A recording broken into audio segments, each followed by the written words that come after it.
Madalas na kinakatakutan ko sa aking mga fur babies ay sumusuka sila ng buo. Yun ay mga hairball. Kaya ito, napabili ako ng Herbal Solution Gel. Alam naman natin, ang mga cats, mahilig silang mag-groom. So, may tendency talaga na nalulunok nila yung mga balahibo. Naiipon kasi yan sa tiyan at nagiging hairball. Ito ang nagiging dahilan kung bakit nagdi-discomfort ito at pwede magdulot ng pagsusuka at kawalan ng gana nila sa pagkain.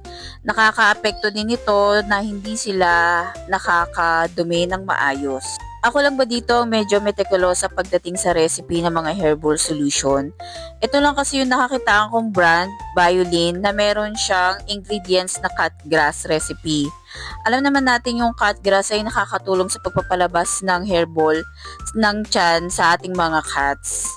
So, nakakatulong siya upang mapahusay niya ang paggalaw ng bituka para mailabas niya ng maayos at hindi nahihirapan ang ating mga fur babies.